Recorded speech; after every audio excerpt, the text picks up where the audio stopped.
Hello, welcome back to the channel. We're in my room because I didn't want to leave my room, and I also just kind of felt like the cozy vibe was the vibe. Yes, it is cold outside, but my apartment is too warm, so yes, I'm in a tank top.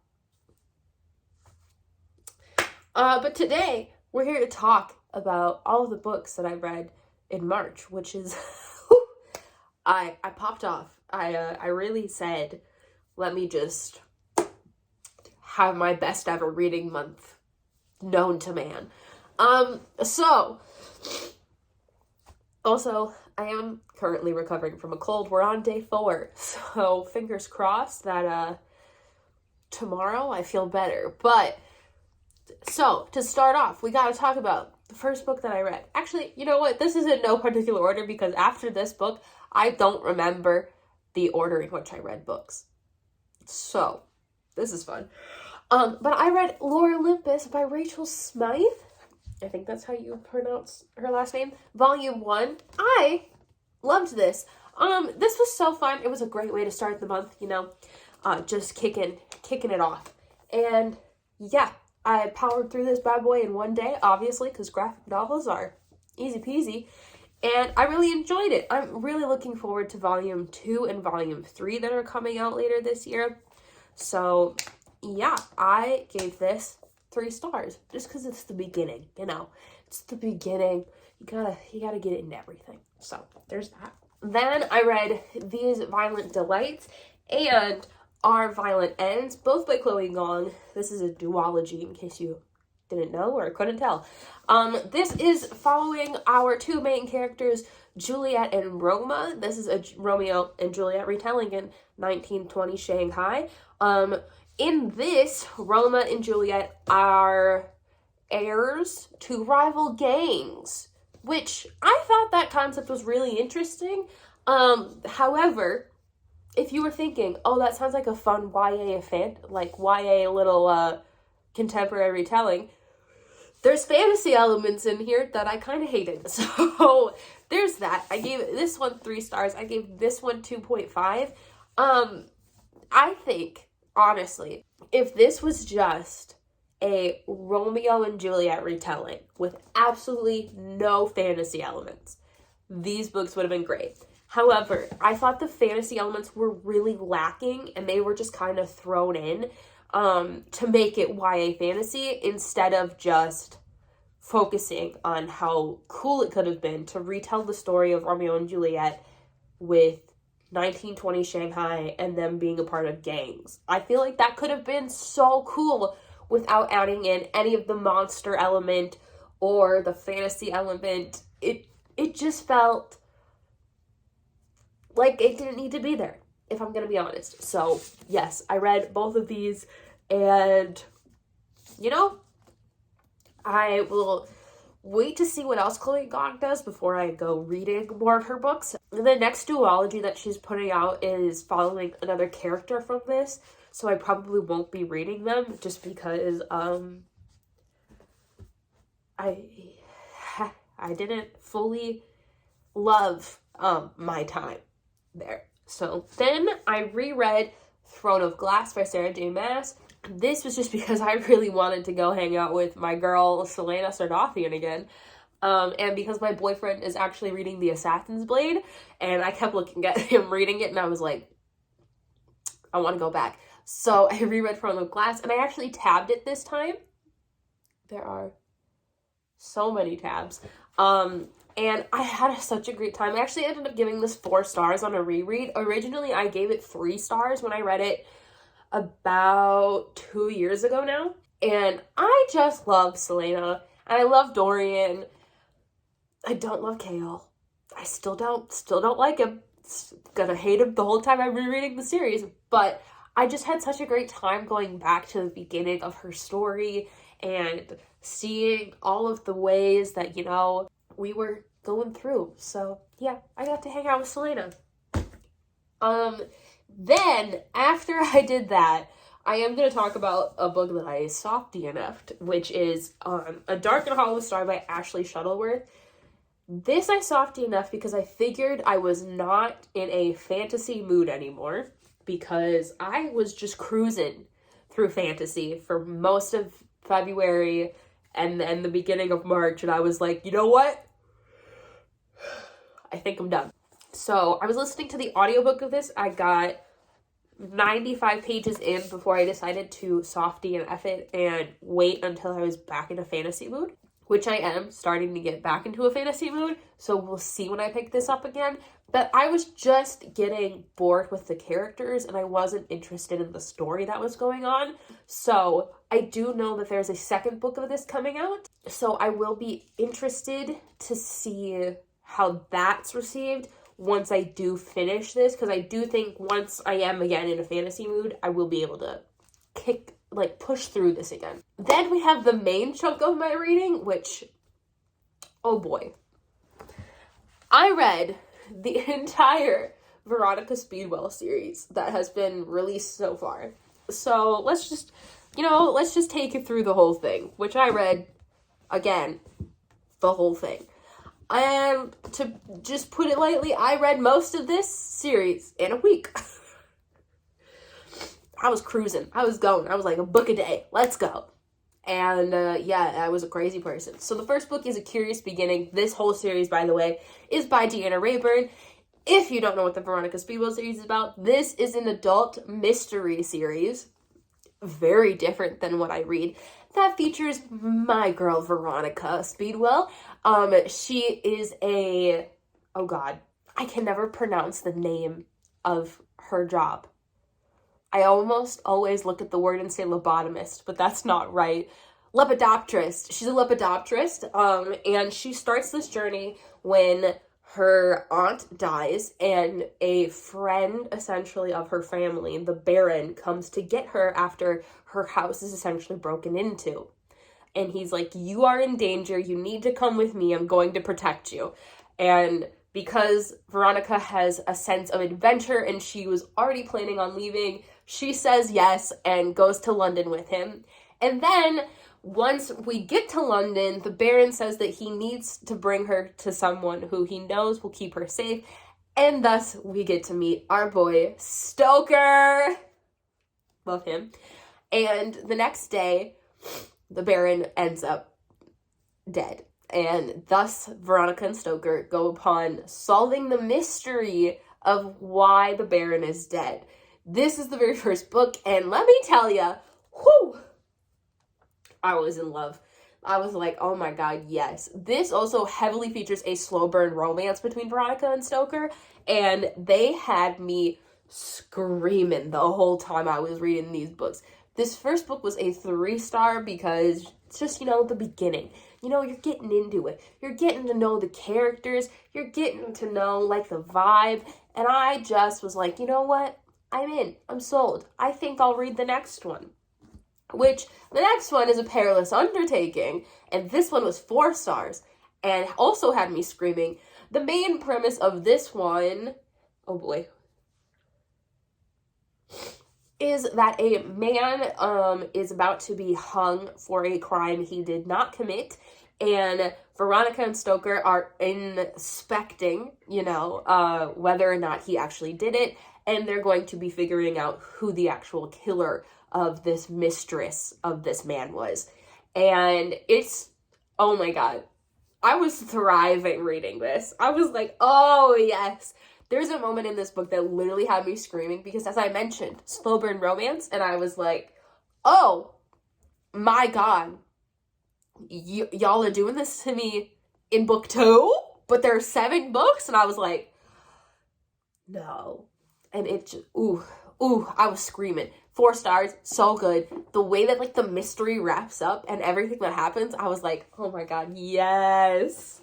Then we had book 3, which is A Treacherous Curse. This one is, oh god. Yes, this one is following an expedition, not that Veronica and Stoker go on, but an expedition that comes back from Egypt, and they are talking about a mummy's curse, and someone that is kind of related to Stoker's past is missing. And so they go to find him, figure out what happened to him, and get entangled into this curse and this nonsense. This is also 4 stars. Oh my god. I like almost screamed. Is this the one that I highlighted stuff in? No, I highlighted stuff in the next one. But Veronica literally rips Stoker a new one in this book. And she's like, you gotta get over this, because like this is not the person that I know. And I was like, I'm obsessed. Give me more. And again, the way that it all wraps up, I was just like, Deanna, you're killing me. Now, for my favorite book in the series, A Dangerous Collaboration, which was the 4th book. This was 5 stars. You guys. If you've read this series, you know why this one's my favorite, I think. I think you would understand. But this one has to follow Veronica and Stoker going to help Stoker's brother Tiberius figure out what happened to his friend's long-lost wife on their wedding day. Yes, on like an island. And there's a moment, and I screamed. I'm not kidding. When I say that I screamed, I legitimately yelled Stoker's name like 5 times in a row, because I was like, the audacity of this man right now.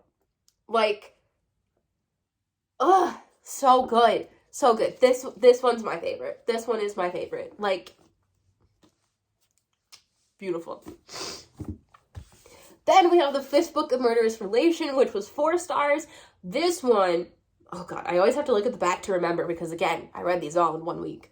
This one ends up following Veronica and Stoker as they help someone in Veronica's family with a very sticky situation that they are in, as well as an abduction that happens, which is very, very fun, and I love it, and I screamed. Again, what's surprising? Like, the ending of this, I was like, praise Deanna. Praise her. She knows what I want. So yes, again, absolutely adored it. And then the 6th book, An Unexpected Peril, was also, I think I actually gave this one 3 stars. Just because, you know, I was getting it. I was getting the point, you know? We're getting, you know, there's a mystery every book. We get to enjoy Veronica and Stoker. And I was just like, wow, I'm living my life here. This one has to do with the Alpenwald country, and Veronica essentially has to impersonate a princess for a little bit, just because that princess has gone missing. And so many things happened, and I was just like, oh my god, you're kidding me.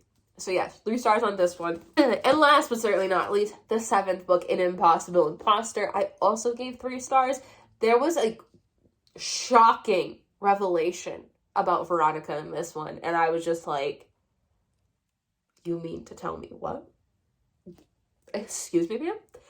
Anyways, this one follows Veronica and Stoker going to investigate someone that is potentially from Veronica's past, coming essentially back from the dead, and they go to the home in which he's staying with the family to see if it really is this person that Veronica used to know. And oh my god, the ending of this, I was like, Deanna, how could you? Deanna, why you gotta do me like that, Deanna? I was just like, ma'am, how dare you? I'm not kidding. I was just like, come on, ma'am. Like, dude. So, yes, 3 stars. I'm so excited for the 8th one. I think that's coming out next year. Deanna, please give me more. I'm ready for more. And then I picked up a book I loved, The Inheritance Games by Jennifer Lynn Barnes. I don't know if this is YA mystery, YA thriller, but I really enjoyed the puzzle pieces that, like, went together in this. I gave this 4 stars. This is the last book that I finished in March also, which gives us a grand total of 13. A crazy person. That's me. A crazy person. And this follows Avery as she discovers that a man in Texas that she's seemingly never met leaves her his entire life savings and everything that he owns instead of his family. And the condition is that she has to help figure out this puzzle, as well as she has to live in his house with his family for a year in order to get the money. And it's, when I tell you that someone told me this was Slytherin vibes, I was like, but how? Is it just because it's green? No. The cunning and wit and, like, just how, Tobias Hawthorne was definitely a Slytherin.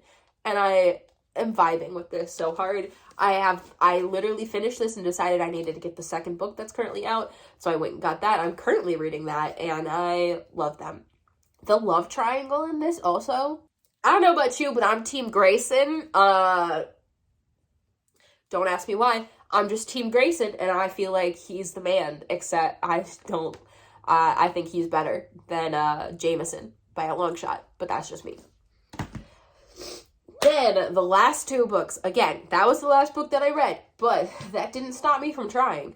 I DNF'd The Damned by Reneé Ahdieh. I'm not gonna finish this, ever. I got 75 pages in. I do not care about these characters.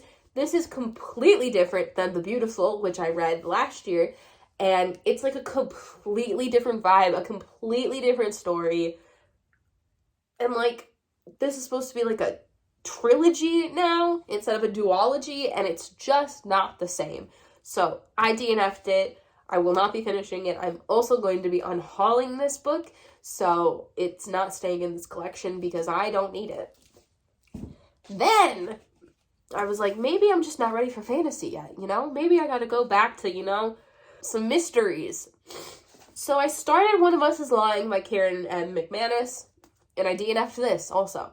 At about, I got a little over 100 pages in, I think. I stopped. Yeah, I think I got like 100 or so pages into this, and I DNF'd it because I hated all of the characters. All of them. I don't think I'm meant for YA thrillers or fantasy or mysteries because I hated every single character in this. Their problems are so minuscule, and I was like, I don't care about any of you. Oh, you cheated on a test? Big whoop, your classmate died. I don't care that you cheated on a test compared to your classmate dying. The most interesting character in this book was Simon, and he died. And I was like, ugh, dang it. Now I don't really care. So I DNF'd this, and I'm also going to unhaul it because I don't care about these characters. So, those are all the things that I read in March. A lot of books. Who knows if I'll ever do that again. But, yeah.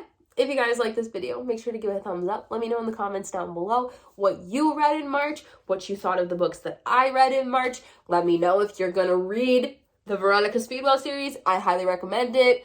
And if you guys like this content, make sure to subscribe.